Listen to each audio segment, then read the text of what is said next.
Debatiendo el punto 3 levemente, así en cuanto a si la Santa Muerte o no calificaba como una religión o si las personas lo ven como una religión, etc. Más o menos compartiendo ideas, intuiciones acerca de la Santa Muerte como un fenómeno espiritual, religioso. Vamos a ver exactamente más adelante en qué consiste, cómo se clasificaría. Un punto breve: se había dicho que los criminales que rezan a la Santa Muerte para ofrecerles protección, y los sicarios, etc., en su profesión, por decirlo de alguna manera, en sus actividades, la policía protección en la suya y el pueblo contra ambos. ¿Protección contra qué? Contra la muerte. Y vamos a continuar unos minutos más antes de abordar el siguiente tema. ¿Más ideas o comentarios? Sí, a mí mi punto era que posible solo para unos es solo una extensión per se de su fe, su religión católica. Porque muchos, como yo decía antes, que muchos se preguntan qué religión eres, nadie dice, o pocos dicen Santa Muerte, muchos dicen católicos. Y otro punto, el nombre, Santa Muerte, Santa. Santa es algo es una palabra con una fuerte conexión a la Iglesia católica. Okay? Y entonces posible, es posible decir the argument, to make the argument, para hacer el argumento que la Santa Muerte es un fenómeno como la Virgen de Guadalupe.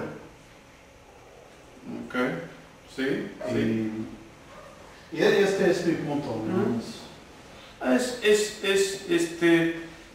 Es un buen punto. En cuanto al tercer punto, este argumento compuesto,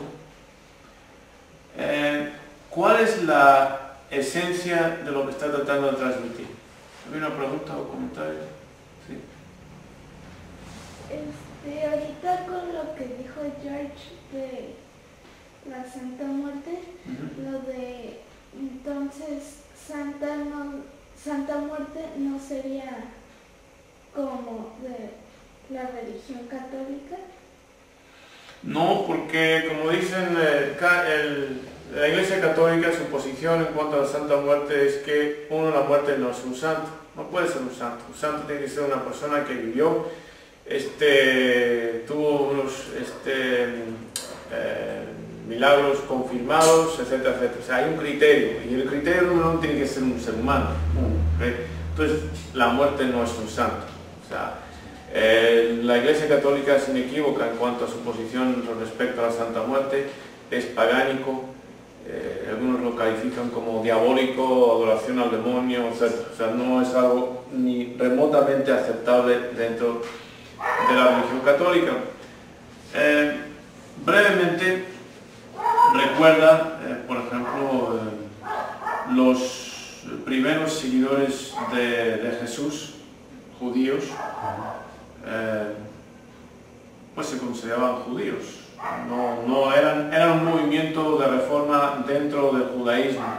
Más adelante, con Pablo, se desprenden, en un proceso se desprenden. O sea que eran un culto dentro del judaísmo, luego se desprendieron. Y eso simplemente es un proceso natural, normal, de la evolución de cualquier religión. O sea, hay un culto y luego se va separando. Pero ¿cuál es la esencia de este punto? ¿Cuál es la esencia de este punto? ¿Quién podría resumir la esencia de este punto? Una pregunta, un comentario. Sería interesante Sería interesante tener estadísticas de qué tanta gente sigue este culto. Sí. Más que nada porque...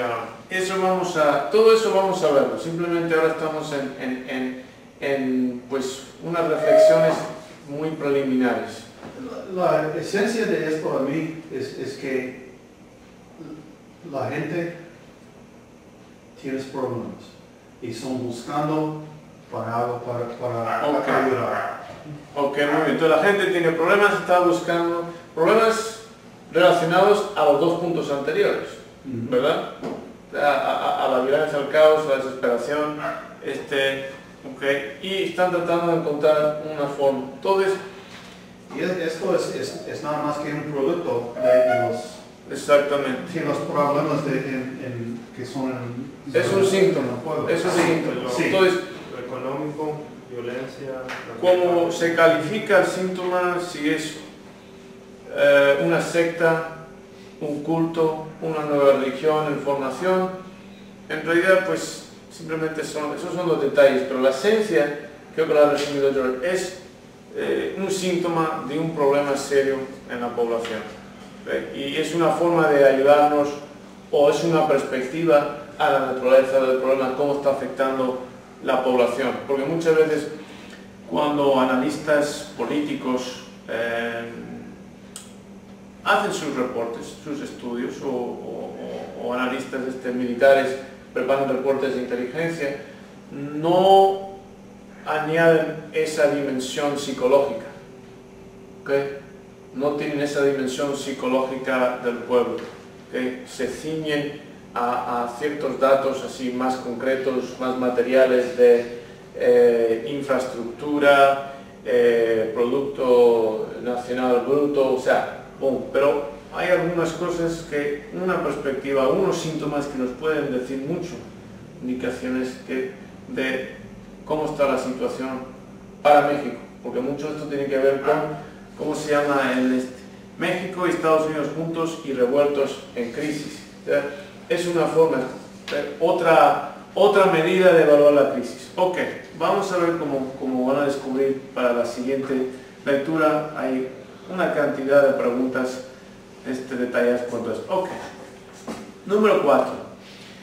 Un análisis histórico-político demuestra que esta situación tan amenazante para la seguridad nacional de la última superpotencia es el contrafuego directo de las corrientes ideológicas más destacadas y más arraigadas de la identidad nacional americana y de su correspondiente política interna y externa, que vamos a repasar ese punto. Entonces, analizando esto, dice, de un punto de vista histórico y político, o sea, en el pasado y en el presente, en cuanto a decisiones gubernamentales, esta situación en México, que por su parte es una tremenda amenaza para la seguridad nacional de Estados Unidos, es el resultado de corrientes ideológicas, o sea, de identidad más arraigada de la identidad nacional americana y de su correspondiente política interna y externa.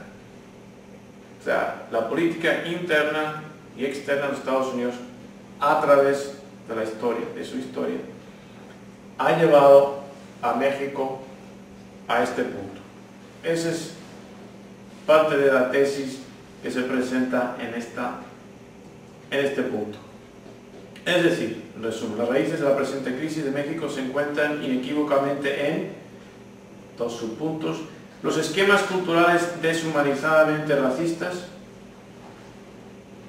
y otro punto es una política exterior militarista capitalista. Es decir, el primer punto tiene que ver con política interior de Estados Unidos, el segundo con política exterior, y estos esquemas culturales deshumanizadamente racistas se expresan en la esclavización del afroamericano, las leyes segregacionistas de Jim Crow, el trato genocida del amerindio, discriminación general contra las minorías de color, etcétera, etcétera. Por dentro. Segunda parte, la política exterior militarista capitalista expresada en la ideación y aplicación del destino manifiesto, ¿verdad? Que